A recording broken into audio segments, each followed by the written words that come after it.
Good day again everybody and welcome at E36 and E46 vlog. Misfires at cold start with also cold weather.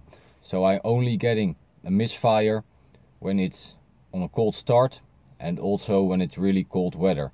Or else I don't get a misfire, and I always get a misfire on cylinder 3, the P1347.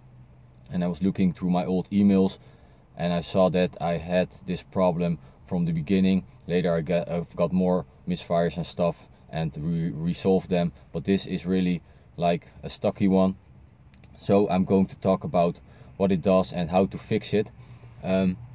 When your materials are getting old, you can get cracks in them. When the temperature is getting hotter, the cracks will get smaller, and that will result that it falls into the marsh, that you don't get a fault coat or a misfire. And a misfire is a fuel cutoff, so your cats are not going to break down. So I'm going to talk in order from like an easy fix to expensive and major fix. I made a list over here. So the first thing is check your spark plugs. They can get old or be broken and they don't spark anymore. So that's a really cheap and easy fix. The second one is the bobine and the stick. It could be cracked or just broken, which result in also no spark, or a bad spark. In my case, maybe that sometimes it sparks and sometimes it doesn't. And then 3, your mass flow airflow sensor. It could be broken or it could be dying. If it's broken, it doesn't give out any single signals, and when it's dying it gives through the wrong signal, so you get like a wrong mixture, so the ratio is going bad. Fourth, your intake boot, your lower and your higher, and that's like really a common problem for the E46 with hairline cracks in them, and they attract false air. Then number 5, your DISA unit. It could be the DISA unit itself. Watch my other vlogs how to fix that and retrofit it, or the ring behind it, and it can also attract false air. Then 6, it could be the fuel pump. That's a long shot, but it could give too less pressure. Number 7 is your fuel filter. There's also a pressure regulator in it. It's already been exchanged, so that's not a thing that could be broken for me. Then the fuel injectors, they could leak. They can result in a pool of gasoline, and then it also gets too much fuel, and then you get a fuel cutoff. It's also been replaced, so that cannot be the problem. Then number 9, the fuel pressure regulator. It could be leaking, so that there's coming fuel through the fuel pressure regulator at the vacuum side. Then number 10, your CVV. It could be your CVV who is filled with mayo, or also the lines could be showing cracks. Number 11 is your idle control valve. It could be stuck, so in open or closed position. Normally it's enough to just clean it. Then number 12, the valve cover gasket, so the rubber. When it's getting old and it's getting warm and cold, it could crack as well. The wiring from your bobine, that's on number 13. And also number 14, your valve cover. So the cover itself could be cracked and also attract false air. Then number 15, that's your valve lifters. That they don't lift enough anymore because they have to fill up with oil and then lift. You could change them without taking the whole engine apart with some air pressure. So that's like extreme, but it's doable. Number 16 is your valve. It could have a crack in it, and when you're lucky and it's getting warm, it works, but it also can have like a piece broken off, and then you have to exchange them, and you have to get the head of your engine off. So that's like a thing that you don't want, and everybody wants to hear only the nice small things, but these are common problems that will happen and that you will have to fix and cost a lot of time and money. And then number 17, that's the most extreme one, is your cylinder head. It could be leaking coolant, and then your engine is working again when the coolant is burned. So that's the most extreme one. So 1 to 17, from an easy fix to a hard, expensive fix. I'm going for the first two because I had the problems with only on 3, and of course I swapped them, but I had so many other things, and I'm just going to exchange them. This is the original one from Beru. It's better to buy a Bosch because Beru is getting cracks and defects quite a lot, but they say they made them like a new model, and they should be fine. When you buy them on the internet, that's my tip always, this is really an important tip, look what's in your car, in my case Beru or Bosch, and buy them from that brand and not with the BMW logo on it. I had everything replaced from BMW, and I bought this one from BMW as well. You're talking about prices for 30 or 40 euros for a normal Beru with the stick, and I paid like with discount between the 70 and 100 bucks or euros just for the bobina. Like you can see, it's BMW, so that's 100 bucks, and then you have to buy the stick as well. I have it laying around here somewhere. I'll show you for the part number. This stick, and that's another 20 euros, so this is like 120 euros versus a 30 or 40 for the same quality. That is really made in the same fabric. Sometimes they say that with fake perfume, but this is really from the same fabric, only without the BMW logo. And then the spark plugs. I bought this high performance spark plugs. That's maybe a little bit better for your mixing ratio and the burning.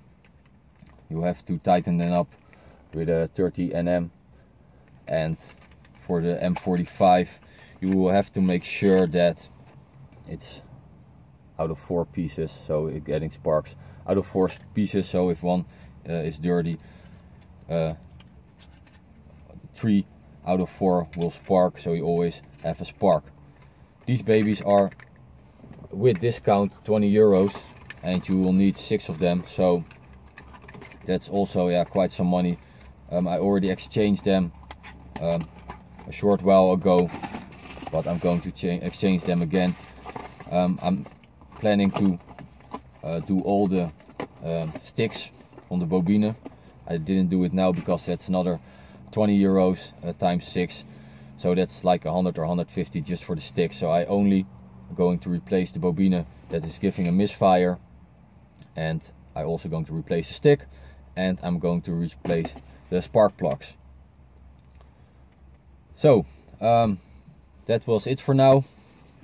We're going to the garage and we're going to swap the spark plugs and the coil from Beru, and I hope that will fix the problem, because like I said, it's not only at the cold start, it really has to be a cold start in combination with cold weather, and then I'm getting the misfire and I have to put on the computer and reset it, and then I'm getting late for work. So I don't want that anymore, so I'm going to exchange this, and if this doesn't work, then I'm going step by step. I can scrap a few because I already did them to number 17, and I hope I don't get to number 17, because that's not only a lot of money but also a lot of time, and I don't know if I can do all those fixes by myself. So we're going to the garage and we're going to swap them, and then we're going to check out the result the next day, if the misfire on cylinder 3, the P1347 with a fuel cutoff, is finished or it's still coming back. See, everything is fine. I'm in the 64, 60 tray of 59. I love my car like I love my wife. It's winter, but the sun is shining, so let's go.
cleaned everything and put everything back together.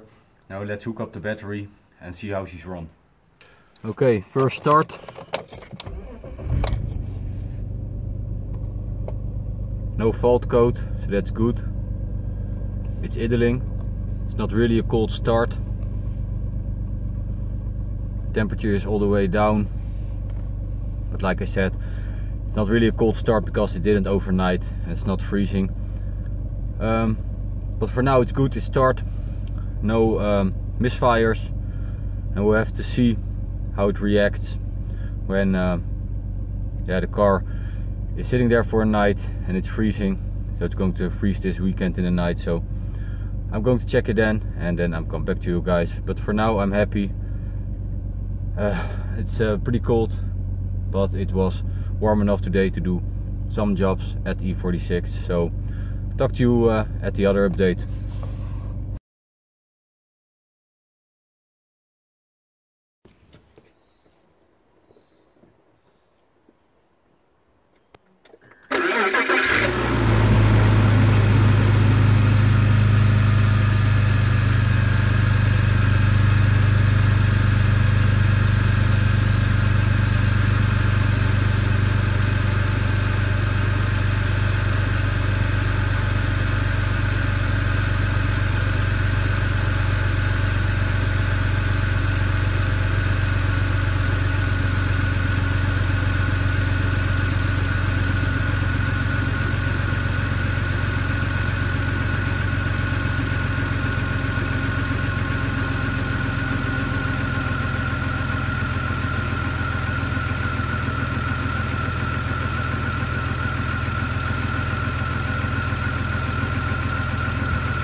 So the engine light came back on, so I'm going to check if it is the same fault code.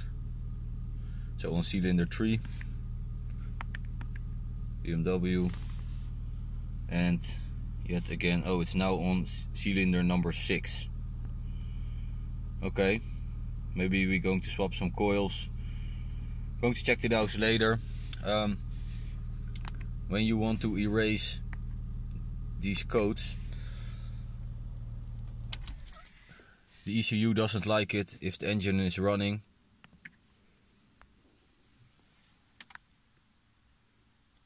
So erase it while your engine is off, and it starts without a misfire. I was busy with my 6th coil and couldn't find it.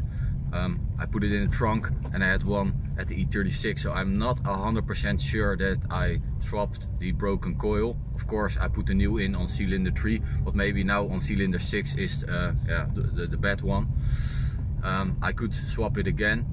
Another thing is, when I start my car is standing like this, and I don't know if that is bad for your oils or something else, or your gasoline, that it could misfire. So if you know that, please put it down in the comments if you know the answer about that. Like I said, warming up your car is good for about 30 seconds till 1 minute. That's enough to put the oil from down in your carter up at your how you say that, nokkeassen, so let's say the top of your engine. Some guys ask, okay, how long I could wait at top. Let's say it's 5 minutes, but longer than 5 minutes makes your engine worn out quicker. And like I said before, if you do that, so start your car when it's freezing and you're doing your windows and stuff, and you're going to wait for 15 minutes, then it's about the same worn on your engine as driving it for 1,000 kilometers. So that's, yeah, if you do that daily, that's pretty bad. What is important is to keep your RPMs down the first 15 minutes of driving. So it's not a good thing if you going straight for the highway. That's in my case. So now I'm going to drive yeah, how you say that, at a slow road, and I'm going to keep it under the 2000, and then my engine is a little bit warm. It's getting out of the blue area right now. So when I'm on the highway, my engine isn't warm enough, so I'm going to keep it there under the 2500 and then start driving fast. If you do that, then your oil can get warm, and that's because you have a closed loop and you have an open loop. That sounds really difficult, but it is pretty simple. An open loop means that your O2 sensors, they aren't working yet. I have a vlog about changing your O2 sensors. I put it in the corner right now. If you push it, you see the link, and you can see how to exchange them. It's pretty easy. So the pre-cat sensors are easy to exchange. What those sensors are doing is they're measuring the amount of air, and they say how much fuel you have to get in to the ECU computer. So when you start your car, they don't work yet. So then it means that your computer is giving them too much fuel, and when you get a closed loop, they start working there hot, and then you get the right amount of fuel. So I'm going to drive now. I hope when I'm coming back that my car is standing straight, and I can check if I've got a cylinder 6 misfire. When it keeps coming up, I can swap that coil and see if it goes away. So for now, talk to you later.